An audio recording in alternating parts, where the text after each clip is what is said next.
Smart start PSCയുടെ പുതിയൊരു വീഡിയോയിലേക്ക് ഏവർക്കും സ്വാഗതം. നമ്മൾ ഇന്ന് പഠിക്കാൻ പോകുന്നത് 2025 പ്രധാനപ്പെട്ട കറണ്ട് അഫയേഴ്സ് ആണ്. 2025 ജനുവരി തൊട്ട് 2025 ഡിസംബർ വരെ തൊഴിൽ വാർത്തയിൽ വന്ന കറണ്ട് അഫയേഴ്സുകളാണ് നമ്മൾ പഠിക്കുന്നത്. 2026 27 ഒക്കെ വരുന്ന PSC പരീക്ഷകൾക്ക് പ്രതീക്ഷിക്കാവുന്ന ചോദ്യങ്ങളാണ് നമ്മൾ പഠിക്കാൻ പോകുന്നത്. അപ്പം നമുക്ക് ക്ലാസ്സിലേക്ക് കടക്കാം. DNA ഇരട്ട പിരിയൻ ഘടന, അതായത് ഡബിൾ ഹെലിക്സ് കണ്ടെത്തിയതിലൂടെ ശ്രദ്ധേയനായ ശാസ്ത്രജ്ഞൻ അടുത്തിടെ അന്തരിച്ചു. അദ്ദേഹം ആരാണ്? ജെയിംസ് വാട്സൺ ആണ് DNA ഇരട്ട പിരിയൻ ഘടന അല്ലെങ്കിൽ ഡബിൾ ഹെലിക്സ് കണ്ടെത്തിയത്. DNA ഇരട്ട പിരിയൻ ഘടന കണ്ടെത്തിയത് ജെയിംസ് വാട്സൺ ആണ്. 97ാമത്തെ വയസ്സിലാണ് അദ്ദേഹം അന്തരിച്ചത്. 1953 25-ാം വയസ്സിൽ ബ്രിട്ടീഷ് ശാസ്ത്രജ്ഞനായ ഫ്രാൻസിസ് ക്രിക്കിനൊപ്പം ചേർന്നാണ് DNA ഘടന കണ്ടെത്തിയത്.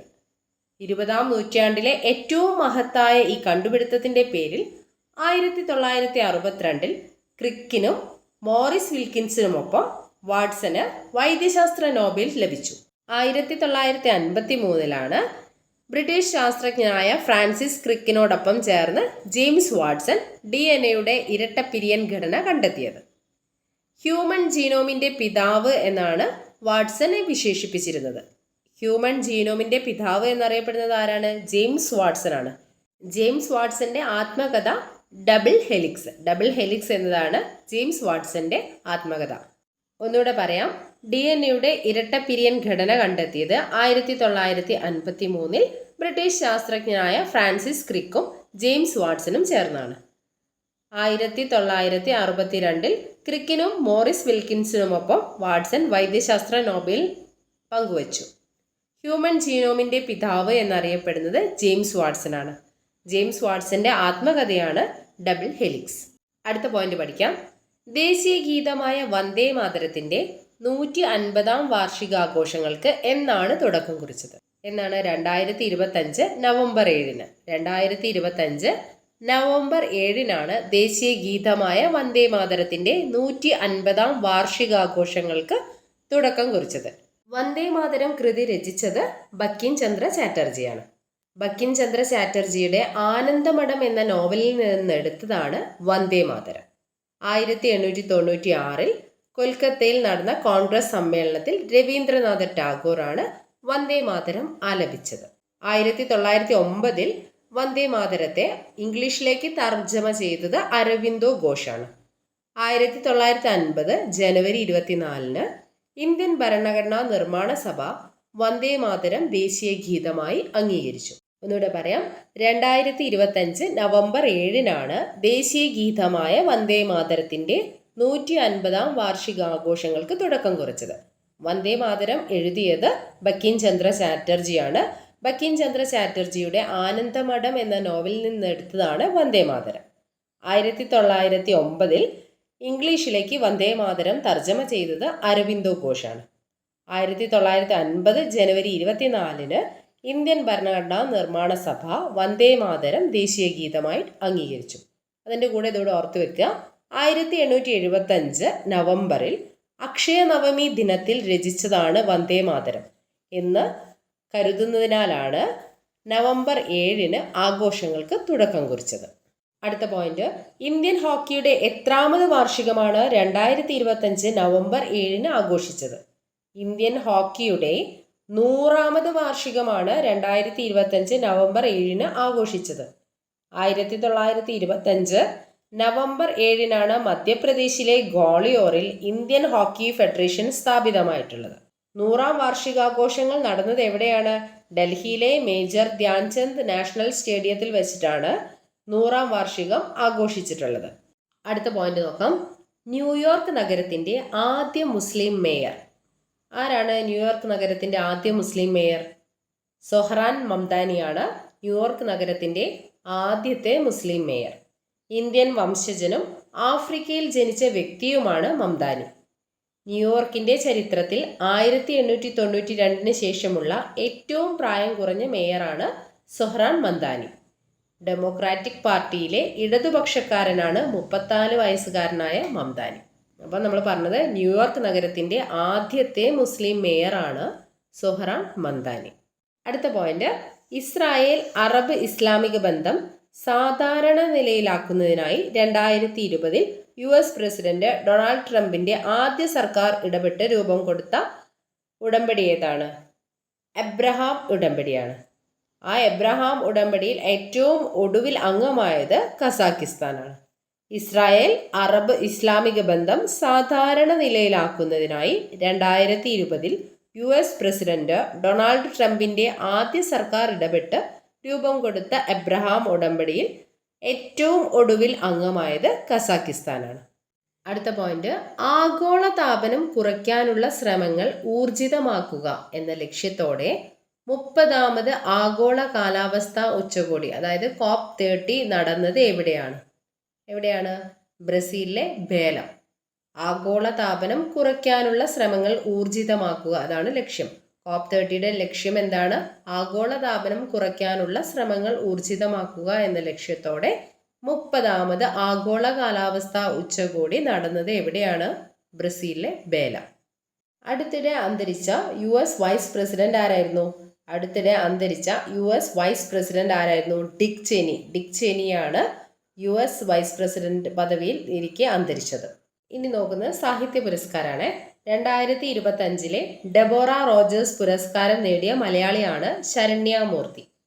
2025 ഡെബോറ റോജേഴ്സ് പുരസ്കാരം നേടിയ മലയാളിയാണ് ശരണ്യ മൂർത്തി. ശരണ്യ മൂർത്തിയുടെ പ്രസിദ്ധീകരിച്ചിട്ടില്ലാത്ത രാത്രി എന്ന നോവലിനാണ് പുരസ്കാരം ലഭിച്ചത്. പ്രസിദ്ധീകരിച്ചിട്ടില്ലാത്ത രാത്രി എന്ന നോവലിനാണ് ശരണ്യ മൂർത്തിക്ക് 2025 ഡെബോറ റോജേഴ്സ് പുരസ്കാരം ലഭിച്ചത്. 10,000 പൗണ്ടാണ് സമ്മാനത്തുക. 2015 സാഹിത്യ ഏജന്റ് ഡെബോറ റോജേഴ്സിന്റെ സ്മരണാർത്ഥമാണ് ആദ്യ പുസ്തകം പൂർത്തിയാക്കാൻ ആഗ്രഹിക്കുന്ന എഴുത്തുകാർക്ക് സാമ്പത്തിക പിന്തുണ നൽകുക എന്ന ലക്ഷ്യത്തോടെ പുരസ്കാരം ഏർപ്പെടുത്തിയിട്ടുള്ളത്. അപ്പോൾ 2025 ഡെബോറ റോജേഴ്സ് പുരസ്കാരം നേടിയ മലയാളിയാണ് ശരണ്യ മൂർത്തി. പ്രസിദ്ധീകരിച്ചിട്ടില്ലാത്ത രാത്രി എന്ന നോവലിനാണ് സമ്മാനം ലഭിച്ചിട്ടുള്ളത്. സമ്മാനത്തുക 10,000 പൗണ്ടാണ്. ആദ്യ പുസ്തകം പൂർത്തിയാക്കാൻ ആഗ്രഹിക്കുന്ന എഴുത്തുകാർക്ക് സാമ്പത്തിക പിന്തുണ നൽകുക എന്ന ലക്ഷ്യത്തോടെയാണ് 2015 സാഹിത്യ ഏജന്റ് ഡെബോറ റോജേഴ്സിന്റെ സ്മരണാർത്ഥം ഈ പുരസ്കാരം ഏർപ്പെടുത്തിയിരിക്കുന്നത്. അടുത്ത പുരസ്കാരം നോക്കാം. ഇംഗ്ലീഷ് ഭാഷയിൽ രചിക്കപ്പെടുന്ന നോവലുകൾക്ക് ബ്രിട്ടൻ നൽകുന്ന മാൻ ബുക്കർ പുരസ്കാരം 2025 നേടിയത് ആരാണ്? ഡേവിഡ് സൊല്ലോ.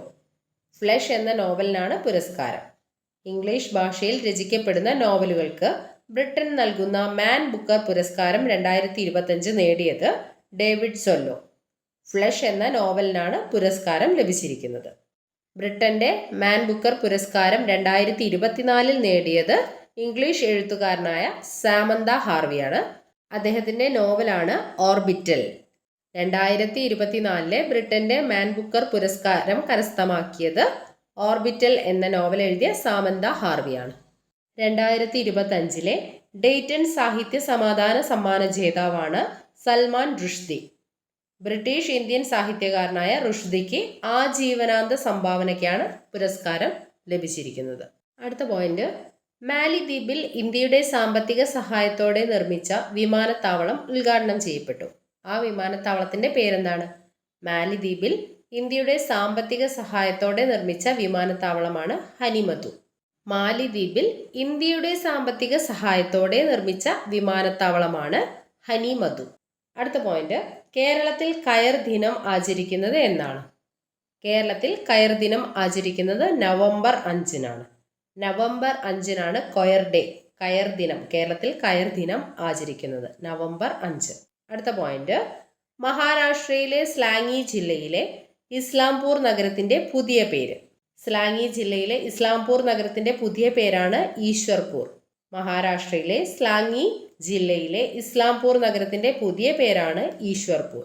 ഔറംഗാബാദ്, ഛത്രപതി സാംഭാജി നഗർ, ഉസ്മാനാബാദ്, ധാരാശിവ്, അഹമ്മദ് നഗർ, അഹല്യാനഗർ എന്നിങ്ങനെയൊക്കെ ഈ ഒരു നഗരത്തിന് പേരുണ്ടായിരുന്നു. ഔറംഗാബാദ്, ഛത്രപതി സാംഭാജി നഗർ, ഉസ്മാനാബാദ്, ധാരാശിവ്, അഹമ്മദ് നഗർ, അഹല്യാനഗർ എന്നിങ്ങനെ പേര് മാറ്റിയിരുന്നു.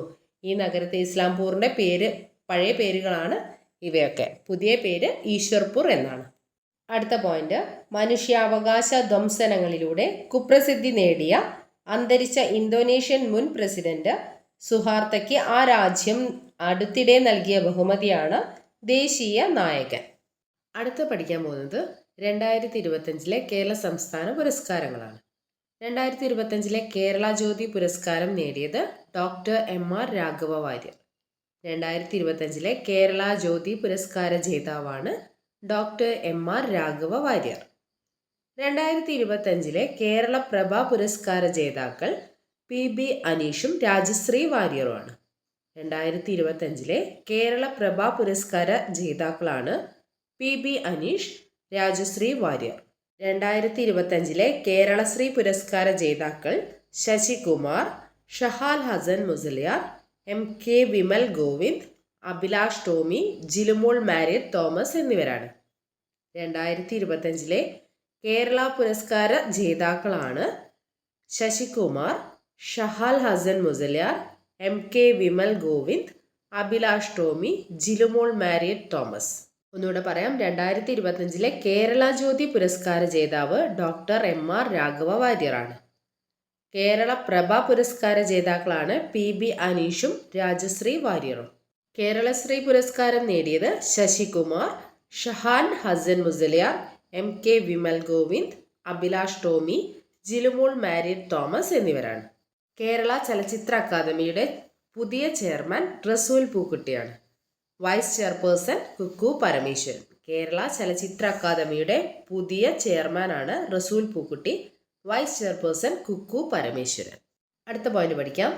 സംസ്ഥാന സർക്കാരിൻ്റെ പരമോന്നത സാഹിത്യ ബഹുമതിയായ എഴുത്തച്ഛൻ പുരസ്കാരം 2025 ലഭിച്ചത് ആർക്ക്? കെ.ജി. ശങ്കരപ്പിള്ള.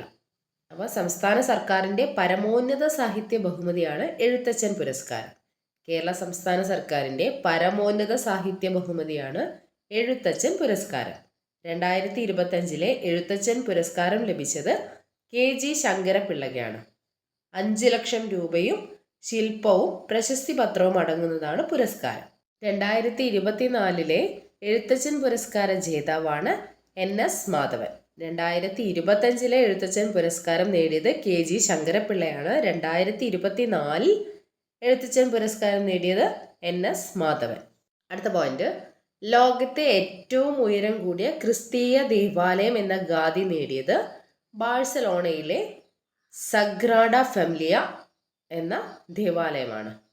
പള്ളിയുടെ പ്രധാന ഗോപുരത്തിൻ്റെ മുകളിലായി കുരിശിൻ്റെ ആദ്യ ഭാഗം സ്ഥാപിച്ചതോടെയാണ് ആകെ ഉയരം 162.91 മീറ്ററായി ഉയർന്നത്. 1890 മുതൽ ലോകത്തെ ഏറ്റവും ഉയരം കൂടിയ പള്ളിയായിരുന്നത് ജർമ്മനിയിലെ ഉൽമിൻസ്റ്റർ ദേവാലയമായിരുന്നു. ജർമ്മനിയിലെ ഉൽമിൻസ്റ്റർ ദേവാലയത്തിൻ്റെ ഉയരം 161.53 മീറ്റർ ആയിരുന്നു. ഈ ഒരു റെക്കോർഡാണ് സഗ്രാഡ ഫെമിലിയെ മറികടന്നത്. സഗ്രാഡ ഫെമിലിയുടെ ഉയരം എന്ന് പറയുന്നത് 162.91 മീറ്ററാണ്. അടുത്ത പോയിന്റ് പഠിക്കാം. ശബ്ദത്തേക്കാൾ വേഗതയിൽ ശബ്ദമില്ലാതെ പറക്കാൻ കഴിയുന്ന ഏത് സൂപ്പർസോണിക് വിമാനമാണ് നാസ ഒക്ടോബർ 28 വിജയകരമായി പരീക്ഷിച്ചത്? X-59 jet. ശബ്ദത്തേക്കാൾ വേഗതയിൽ ശബ്ദമില്ലാതെ പറക്കാൻ കഴിയുന്ന ഏത് സൂപ്പർസോണിക് വിമാനമാണ് നാസ ഒക്ടോബർ 28 വിജയകരമായി പരീക്ഷിച്ചത്? X-59 ജെറ്റാണ് ശബ്ദത്തേക്കാൾ വേഗത്തിൽ ശബ്ദമില്ലാതെ പറക്കാൻ കഴിയുന്ന സൂപ്പർസോണിക് വിമാനം. US കാലിഫോർണിയ മരുഭൂമിക്ക് കുറുകെയായിരുന്നു വിമാനത്തിൻ്റെ പരീക്ഷണ പറക്കൽ. ക്വൈറ്റ് സൂപ്പർസോണിക് സാങ്കേതിക വിദ്യയിലുള്ള ഒറ്റ എഞ്ചിൻ വിമാനത്തിന് ശബ്ദത്തേക്കാൾ 1.4 ഇരട്ടി വേഗത്തിലും മണിക്കൂറിൽ 1490 കിലോമീറ്റർ വേഗത്തിലും പരമാവധി 12,000 അടി ഉയരത്തിലും പറക്കാനാകും. വിമാനത്തിന് 100 അടി നീളവും 29.5 അടി വീതിയുമാണ് ഉള്ളത്. അപ്പോൾ ശബ്ദത്തേക്കാൾ വേഗത്തിൽ ശബ്ദമില്ലാതെ പറക്കാൻ കഴിയുന്ന സൂപ്പർസോണിക് വിമാനമാണ് X-59 ജെറ്റ്. അടുത്ത പോയിന്റ് പഠിക്കാം. സർദാർ വല്ലഭായ് പട്ടേലിൻ്റെ 150ാമത് ജന്മവാർഷികം എന്നായിരുന്നു? 2025 ഒക്ടോബർ 31. 2025 ഒക്ടോബർ 31 സർദാർ വല്ലഭായ് പട്ടേലിൻ്റെ 150ാമത് ജന്മവാർഷികം ആഘോഷിച്ചത്. അദ്ദേഹം ജനിച്ചത് 1875 ഒക്ടോബർ 31. 1875 ഒക്ടോബർ 31 സർദാർ വല്ലഭായ് പട്ടേൽ ജനിച്ചത്. ഗുജറാത്തിലെ ഖേദ ജില്ലയിലെ നദിയാറിലായിരുന്നു അദ്ദേഹത്തിൻ്റെ ജനനം. 1928 ബർദോളി കർഷക സമരത്തിന് നേതൃത്വം നൽകിയത് സർദാർ വല്ലഭായ് പട്ടേലായിരുന്നു. സമരത്തിൻ്റെ വിജയത്തെ തുടർന്ന് ഗാന്ധിജിയാണ് പട്ടേലിന് സർദാർ എന്ന വിശേഷണം നൽകിയത്. ഇന്ത്യയുടെ ആദ്യത്തെ ഉപപ്രധാനമന്ത്രിയും ആഭ്യന്തരമന്ത്രിയുമായിരുന്നു സർദാർ വല്ലഭായ് പട്ടേൽ. ഇന്ത്യൻ ബിസ്മാർക്ക്, ഉരുക്കുമനുഷ്യൻ എന്നിങ്ങനെ സർദാർ വല്ലഭായ് പട്ടേലിന് വിശേഷണങ്ങളുണ്ട്. ഇന്ത്യയുടെ ബിസ്മാർക്ക്, ഉരുക്കുമനുഷ്യൻ എന്നിങ്ങനെ അറിയപ്പെട്ടിരുന്നത് സർദാർ വല്ലഭായ് പട്ടേൽ. 1950 ഡിസംബർ 15 അദ്ദേഹം അന്തരിച്ചു.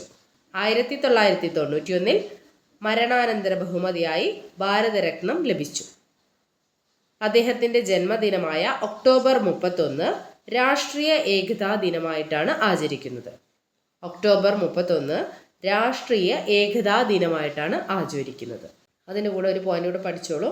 മുൻ പ്രധാനമന്ത്രി ഇന്ദിരാഗാന്ധിയുടെ 41ാം രക്തസാക്ഷി ദിനം കൂടിയായിരുന്നു ഒക്ടോബർ 31. അടുത്ത പോയിന്റ്, സാഹിത്യ നൊബേൽ നേടിയ ആദ്യ ആഫ്രിക്കൻ എഴുത്തുകാരനായ വാൾട്ട് സോയിങ്ക അടുത്തിടെ വാർത്തകളിൽ ഇടം നേടിയത് എങ്ങനെയാണ്? US ഭരണകൂടം വിസ റദ്ദാക്കിയതിനെ തുടർന്നാണ് അദ്ദേഹം വാർത്തകളിൽ ഇടം നേടിയത്. US ഭരണകൂടം സോയിങ്കയുടെ വിസ റദ്ദാക്കിയത് എന്തിനാണ്?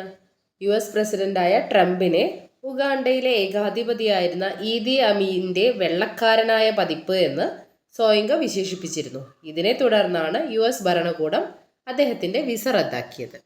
അടുത്ത പോയിന്റ് നോക്കാം. 2025 ഒക്ടോബർ 31 അന്തരിച്ച ഏത് കായിക താരമാണ് ഒളിമ്പിക് മെഡൽ നേടിയ ആദ്യ മലയാളി? ആരാണ്?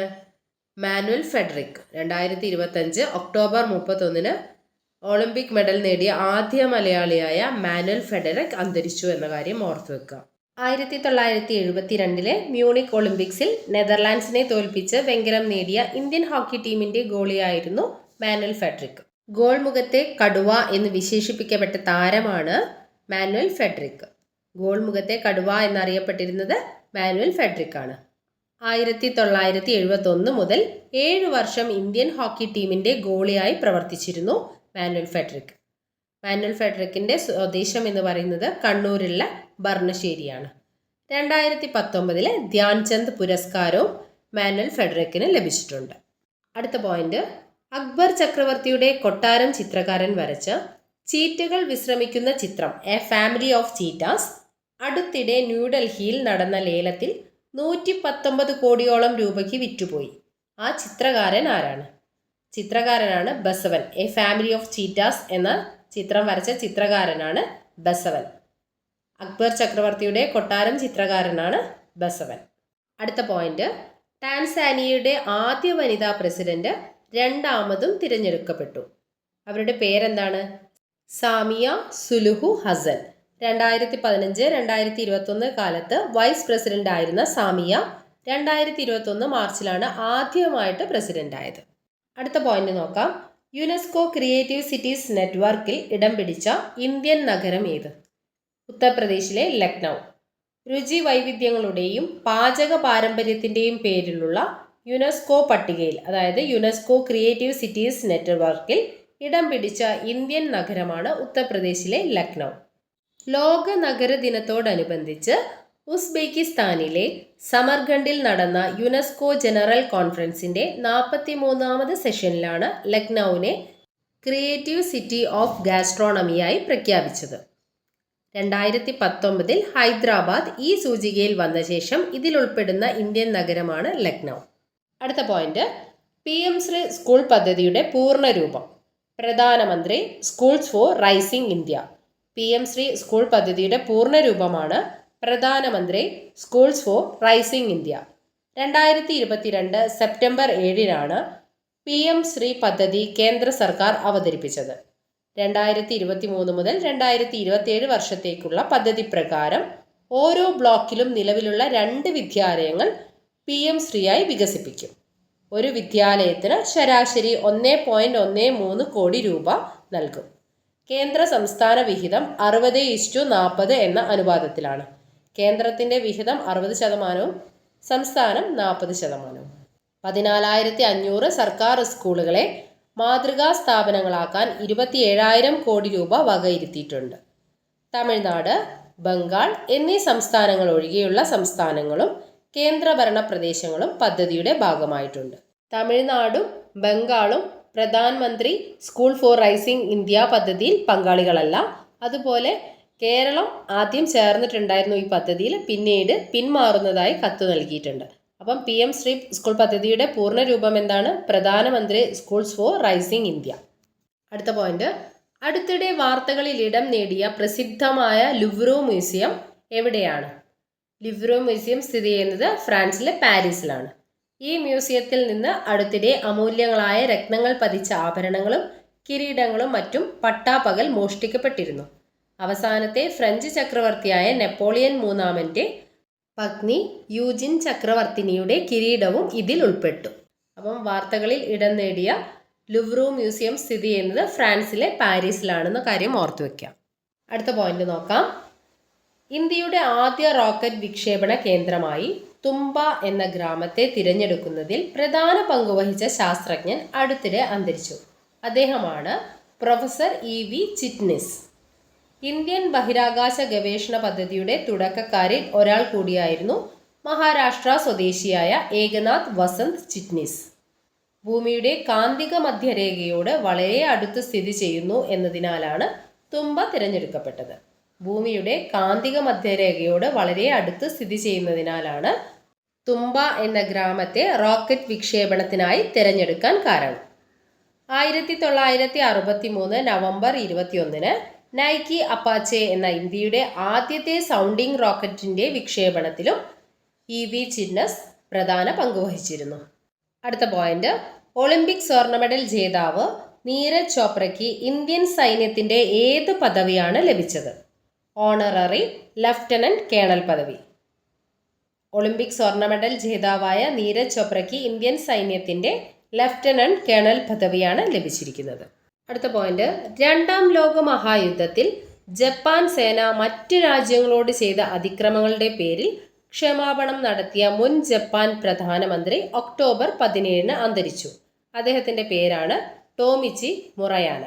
രണ്ടാം ലോക മഹായുദ്ധത്തിൽ ജപ്പാൻ സേന മറ്റു രാജ്യങ്ങളോട് ചെയ്ത അതിക്രമങ്ങളുടെ പേരിൽ ക്ഷമാപണം നടത്തിയ മുൻ ജപ്പാൻ പ്രധാനമന്ത്രിയായിരുന്നു ടോമിച്ചി മുറയാന. അദ്ദേഹമാണ് ഒക്ടോബർ 17 അന്തരിച്ചത്.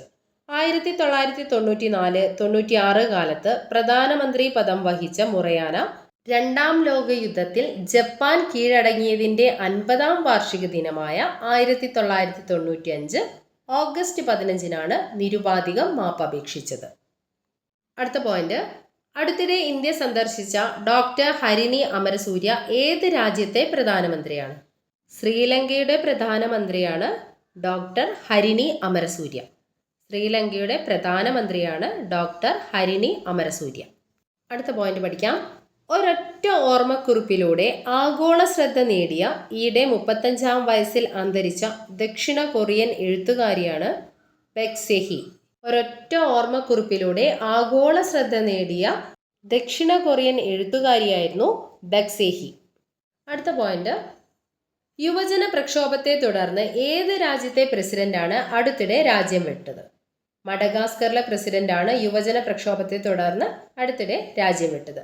ആൻഡ്രി രാജോലിനെയാണ് യുവജന പ്രക്ഷോഭത്തെ തുടർന്ന് നടന്ന സൈനിക അട്ടിമറിയിൽ പുറത്താക്കപ്പെട്ടത്. ഫ്രാൻസിന്റെ മുൻ കോളനിയായിരുന്നു ഇന്ത്യൻ മഹാസമുദ്രത്തിലെ ദ്വീപ് രാജ്യമായ മഡഗാസ്കർ. അടുത്ത പോയിന്റ്, ഒളിമ്പിക്സ് മാതൃകയിൽ സംഘടിപ്പിച്ച രണ്ടാമത് സംസ്ഥാന സ്കൂൾ കായികമേള നടന്നത് എവിടെയാണ്? തിരുവനന്തപുരം. ഒളിമ്പിക്സ് മാതൃകയിൽ സംഘടിപ്പിച്ച രണ്ടാമത്തെ സംസ്ഥാന സ്കൂൾ കായികമേള നടന്നത് തിരുവനന്തപുരത്താണ്.